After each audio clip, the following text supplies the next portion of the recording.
Jasmine here with another Biggest Losers of the Bible, and we have a ton of territory to cover today, so I'm not going to waste any time. I'm going to jump right into it. I'm standing in Alahun in modern-day Jordan. Behind me is biblical Moab. Moab were staunch enemies of Israel, but yet blood-related, being the descendants of Lot, Abraham's nephew. Anyway, you know the rest of this part of the story. No sooner is all the fire and death over than the Bible segues into another equally famous tale, the one where Lot's daughters get their old man blind drunk and sleep with him in order to continue his line. Why did they do that? They have just gone to the only city that they think survives. They're thinking, like, we need to preserve our lineage, if not mankind.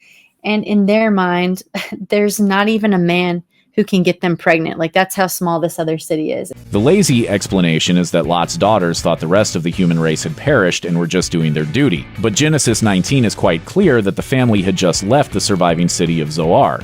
So again, why? For an answer, you'll need to turn to Genesis Rabbah, a Jewish book from Roman times that offers interpretations of Genesis. Genesis Rabbah makes it clear that a Messiah king was prophesied to one day come from Lot's line, so his daughters were less interested in preserving the human race than they were preserving Lot's genetics. After Lot's daughters seduce him, two of them give birth to two boys, who both go on to found dynasties of their own, known as the Moabites and the Ammonites. A severe famine struck the Holy Land.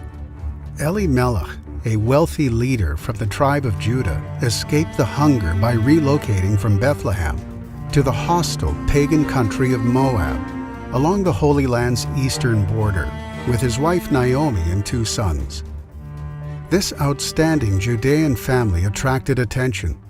The boys married Moabite princesses, daughters of Eglon, king of Moab, who was, quote, a very fat man. The people of Israel were in servitude to Eglon for 14 years before a left-handed guy named Ehud decides to go all Game of Thrones and assassinate Eglon by convincing the king into allowing a one-on-one meeting, saying he has a secret for him. A secret? Really, Eglon? Didn't see that one coming? Then bam! Ehud immediately shoves a sword into Eglon's enormous gut, which swallows the weapon, hilt and all. Et tu, Brute? Ehud locks the doors and just strolls out of the porch before making his escape out of the city. Meanwhile, Eglon's bodyguards do nothing because they think he needs to file some paperwork. The moral of the story, if you're a king's bodyguard, you should probably pat down visitors from the enemy before allowing an unsupervised play to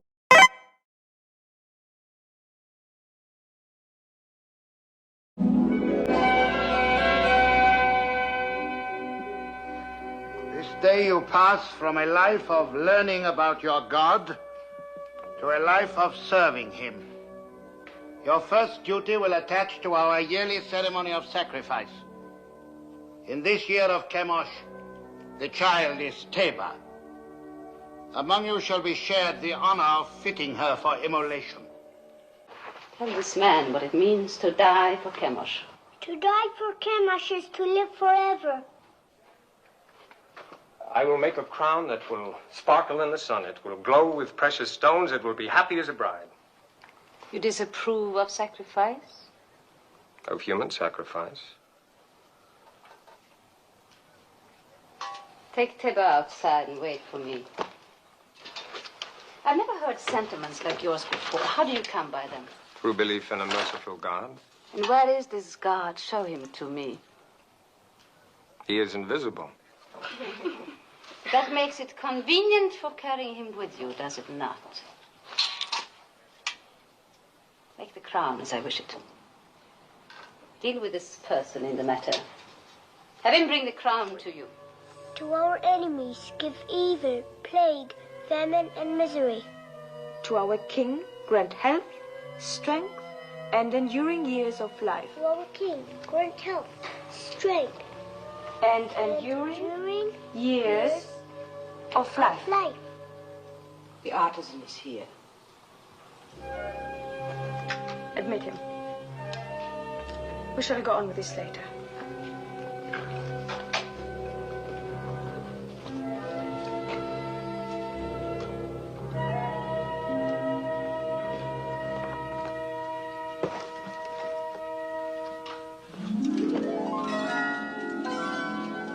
Fine. Very fine.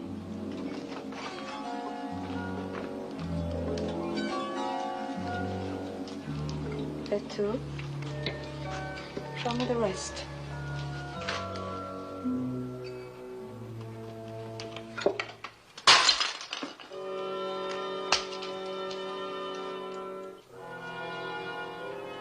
Do you disapprove of disciplining slaves as you do of sacrificing to the gods? Are you going to answer me? My answer would offend you. No more than you have already done.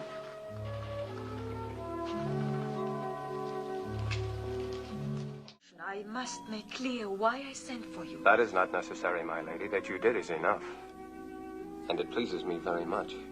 There is no reason for you to be pleased, since it is not about you that I've been thinking, but your ridiculous God.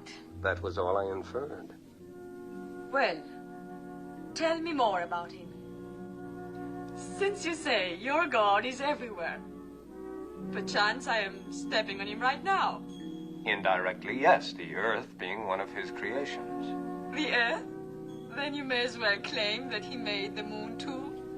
It is told that he made two great lights in the heavens, the greater to rule the day and the lesser to rule the night. And all other luminous objects in the sky, I suppose. Yes. And one closer by.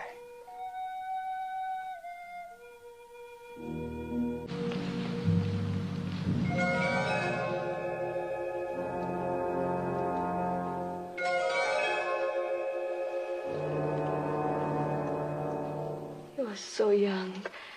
You could be so beautiful one day. What's wrong? Nothing. Just that I'm so happy for you.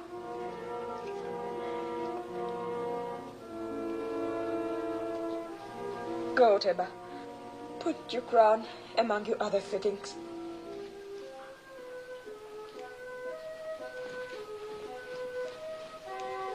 What are you doing here? You haven't dismissed me. What's wrong with telling a child she's beautiful? Nothing, my lady. You may go. Kira. I am sorry I struck you the other day. Thank you, my lady.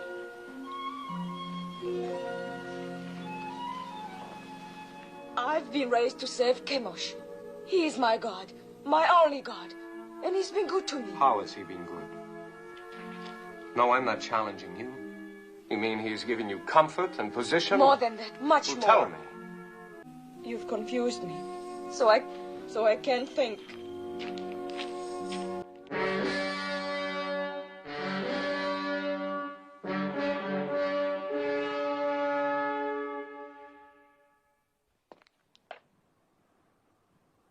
Let the child Tabor be brought forth.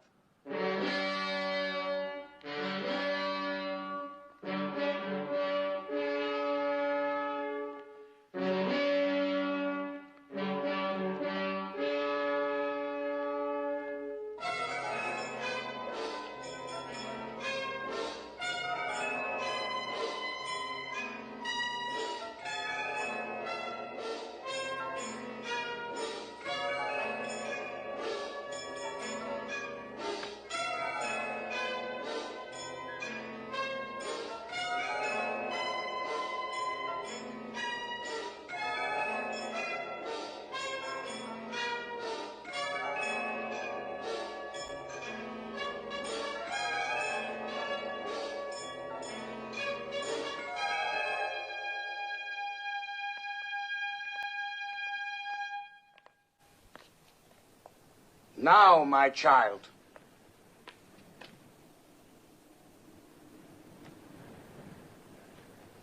Oh, Chemosh, guard the force of light. To our enemies, give evil, plague, famine, and misery. To our king, grant health, joy, long and enduring years of life.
came to us many times before when we were still a family. You came bearing your lady's messages to my son, summoning him, no doubt, for her amusement. Each time you came, you brought death closer to my house. Please believe me, I had no thought of betraying Malon.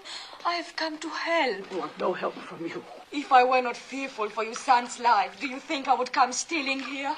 If I did not care for him, would I carry these tablets with me? Yes. I watched him make them with love and devotion. While you carried those in the one hand, in the other you carried a knife for the killing of a child. Both are stained with blood. Could you put aside your bitterness long enough to restore your son to you?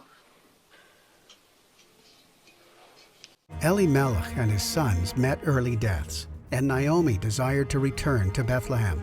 She urged her childless Moabite daughters-in-law to re-embrace their pagan countrymen. Princess Orpah returned to her idols and depraved lifestyle, and she bore the villainous giant Goliath, who blasphemed the God of Israel and was slain by King David. But Princess Ruth refused to leave Naomi. She cherished her noble mother-in-law and had fallen in love with the God of Israel. And she says, wherever you go, I'm going to go. Your people will become my people, and your God will become my God. Chapter 2 begins with Naomi and Ruth discussing where they're going to find food. And it just so happens to be the beginning of the barley harvest. And so Ruth goes out to look for food, and it just so happens that she ends up picking grain in the field of a man named Boaz, who just so happens to be Naomi's relative. Has been fully reported to me all that you have done for your mother-in-law since the death of your husband, and how you have left your father and your mother and the land of your birth, and have come to a people whom you did not know before. The Lord repay your work, and a full reward be given you by the Lord God of Israel, under whose wings you have come for refuge. Let grain from the bundles fall purposely for her. Leave it that she may glean, and do not rebuke her. So she gleaned in the field until evening, and beat out what she had gleaned, and it was about an ephah of barley. So she stayed close by the young women of Boaz, to glean until the end of barley harvest and wheat harvest. Then Naomi, her mother-in-law, said to her, My daughter, shall I not seek security for you, that it may be well with you? Now Boaz, whose young women you were with, is he not our relative? In fact, he is winnowing barley tonight at the threshing floor. Therefore wash yourself and anoint yourself. Put on your best garment and go down to the threshing floor. But do not make yourself known to the man until he has finished eating and drinking. Then it shall be, when he lies down, that you shall notice the place where he lies. And you shall go in, uncover his feet, and lie down. And he will tell you what you should do. All that you say to me, I will do. So she went down to the threshing floor, and did according to all that her mother-in-law instructed her. And after Boaz had eaten and drunk, and his heart was cheerful, he went to lie down at the end of the heap of grain. And she came softly, and covered his feet, and lay down. Now it happened at midnight that the man was startled, and turned himself, and there a woman was lying at his feet. Who are you? I am Ruth, your maidservant. Take your maidservant under your wing, for you are a close relative. Blessed are you of the Lord, my daughter, for you have shown more kindness at the end than at the beginning, in that you did not go after young men, whether poor or rich. And now, my daughter, do not fear. I will do for you all that you request, for all the people of my town know that you are a virtuous woman. Now it is true that I am a close relative. However, there is a relative closer than I. Stay this night, and in the morning it shall be that if he will perform the duty of a close relative for you, good, let him do it. But if he does not want to perform the duty for you, then I will perform the duty for you. As the Lord lives. Lie down until morning. So she lay at his feet until morning.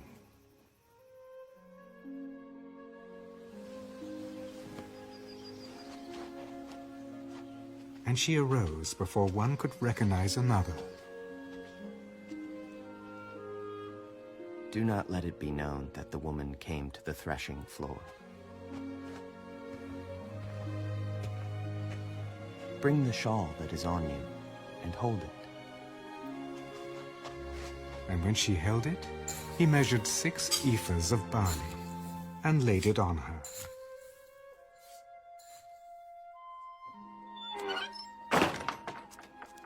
Then she went into the city. When she came to her mother-in-law, she said, "Is that you, my daughter?"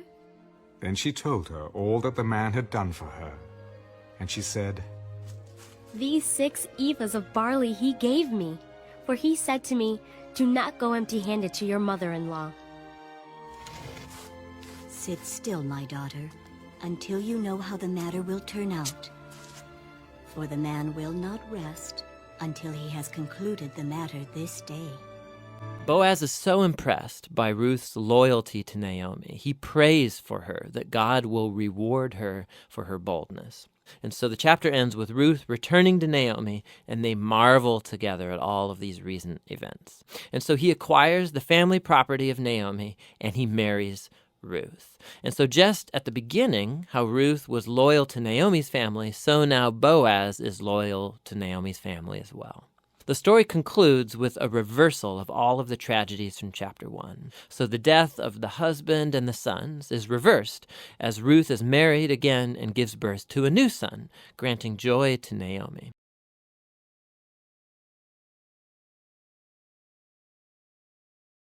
It is from the Moabites from which we find King David, as one of his grandmothers, Ruth, was a Moabite.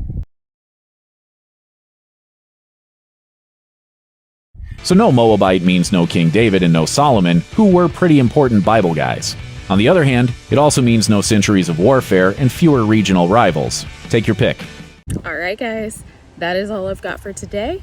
Do not forget to like, share, subscribe. Let me know what you think in the comments. Don't forget to listen to HPZN Music and Adonai Tech. And can't wait to see where it takes us next time. Bye, guys.